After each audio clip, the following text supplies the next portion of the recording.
Бисмиллахир-рахманир-рахим. Ұлттық ойын түрлері құмар ойындарына жатады ма? Құмар ойындарына байланысты Алла Тағала Құран кәрімнің Маида сүресінің 90-шы аятында былай деп бұйырады. Аузу биллахи минаш шайтанир раджим. Я айюхаллазина аману иннамал хамру вал майсиру вал ансабу вал азламу риджсун мин амали шайтан фажтанибуху лааллакум туфлихун. Уа иман келтіргендер, расында мас қылатын ішімдіктер, құмар ойындар, тас бұттары мен пал ашатын жебелер шайтанның лас іс-әрекеттерінен болып табылады. Одан аулақ болыңдар, мүмкін сендер құтыларсыңдар дейді. Демек, құмар ойындарын ойнау да ішімдік ішу, зина жасау, пал аштыру, адам өлтіру сияқты ауыр күнәлардың қатарына жататындығы сөзсіз. Дәстүр мен діннің қатар ұстанған асыл текті қазақ халқында ұлттық спорт ойындары жағынан да өзіндік сара жолы бар. Ұлттық ойындардың қатарына аламан бәйге, көкпар тарту, жамбы ату, күрес, аударыспақ, теңге алу, асық, қол күрес сияқты адамның дене бітімін шыңдайтын тәрбиесі мол спорт түрлері жатады.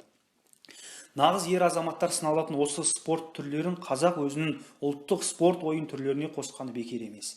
Себебі Абу Хурайра жеткізген хадисте Хазіретті пайғамбарымыз, оған Алланың игілігімен сәлем болсын, былай дейді: Ал-му'минул қауию хайрун ва ахаббу илаллахи минал му'мини даиф ва фи кулли хайрун.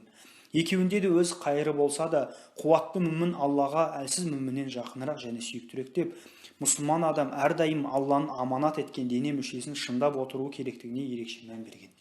Ал әділетті халифа Омар бин Хаттаб өз балаларына садақтан оқ атуды, суда жүзуді және атқа мінуді үйретіңдер деген екен. Сондықтан да жоғарыда айтылған қазақтың ұлттық ойын түрлері құмар ойындарының қатарына жатпайтындығы белгілі.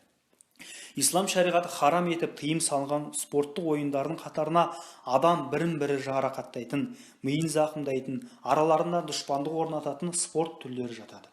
Тіпті сондай жағдайларда қарсыласының ауыр соққысынан мүгедек болып қалған оқиғаларды, олардың арасында кейбірі көз жұмып жататындығын естіп жатамыз.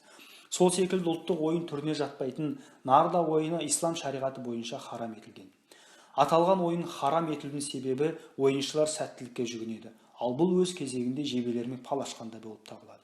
Қорыта келе, адам баласы қандай да бір спорт түріне жанкүйер болып, сәттілікке жүгініп, ақша тігетін болса, Алла арам қылған құмар ойынын ойнаған болады, және сол ойыннан тапқан табысы да харам болып табылады.